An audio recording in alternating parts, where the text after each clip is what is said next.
Ratian l'a vu. Je m'appelle Tsutsuji et voici une histoire qui s'est déroulée dans mon quartier.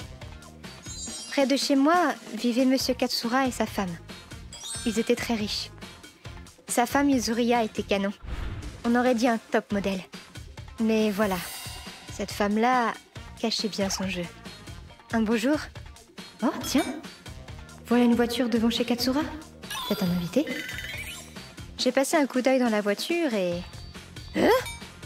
What? Yuzuriya était en train d'embrasser un autre type. Maman, qu'est-ce qui se passe? Rien. Allez, on bouge de là. Et en plus, on était en plein jour, en pleine semaine. Et le pire, c'est que les autres voisins aussi l'ont vu faire ça. Et pas qu'une fois.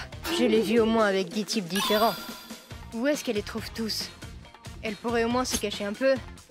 Et pour changer... Oh là là, c'est reparti. Oh non, elle m'a cramé. Elle avait l'air d'en avoir strictement rien à faire que je l'ai vue. Je ferais vraiment mieux de ne pas trop m'approcher d'elle. Quant à Katsura, il bossait comme un malade et n'était pas souvent chez lui.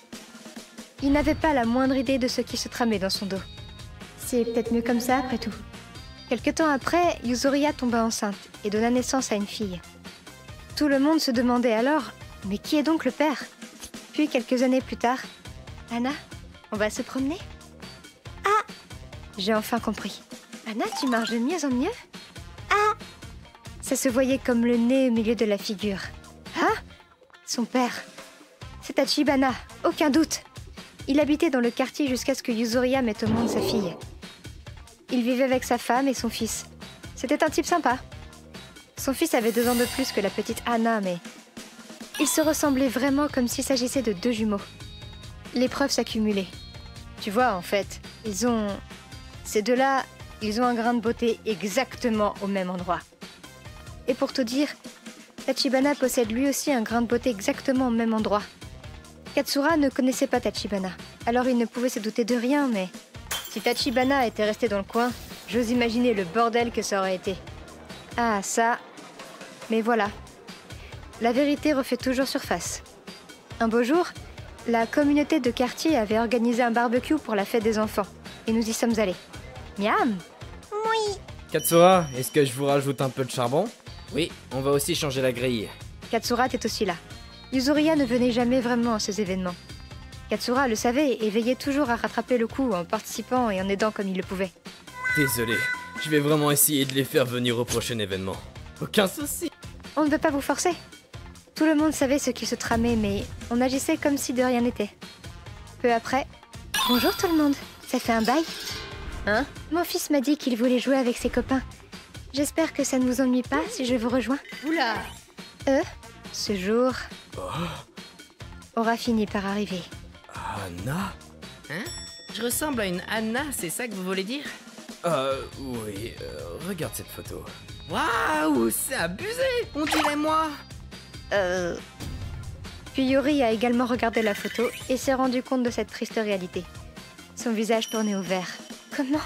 Et regarde ici! Là, t'as vu, on a le même grain de beauté au même endroit! Comme papa et moi, pile le même! T'as vu? Je vois. La vérité avait fini par éclater. Quelques jours plus tard... Casse-toi d'ici, grosse traînée! Tu sais comment je me sens là?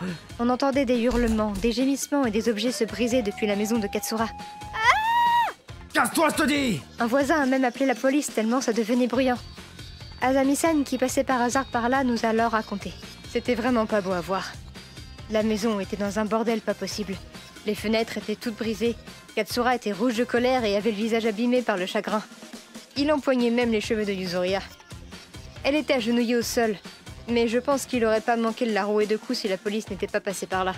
Il avait l'air d'un gentleman pourtant. Enfin bon, je le comprends, le pauvre. Un peu plus tard, Katsura a demandé le divorce et apparemment Yuzuriya a obtenu la garde d'Anna. Mais ce sont apparemment les grands-parents qui l'élèvent. Puis c'est au tour de Tachibana de subir le même sort. Quant à Yuzuriya, elle n'est devenue que l'ombre d'elle-même.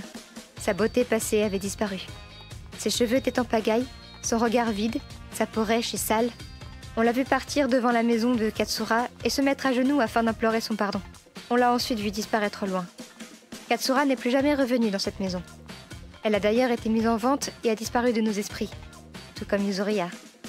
Maintenant que j'y repense, On aurait peut-être dû parler à Katsura plus tôt de ce que l'on soupçonnait. Je sais pas trop. C'est un peu dur de s'immiscer dans la vie des gens comme ça. Et puis bon, on n'était pas non plus sûr et certain de ce qu'on avançait. Mais plus tard, j'ai appris que les enfants se portaient bien et s'amusaient comme il faut. C'est au moins une lumière dans la tempête. Espérons que ça dure et qu'ils grandissent dans la joie et la bonne humeur.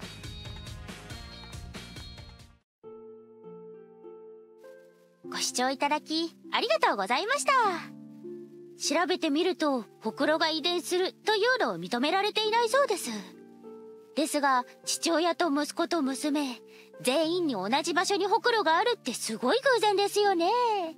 ということは、やはりほくろは遺伝するのでしょうか。謎は深まるばかりです。皆さんはどう感じましたか？コメント欄に書いていただけると嬉しいです。また、子供は幸せそうでよかったと思った方、チャンネル登録と高評価をお願いいたします。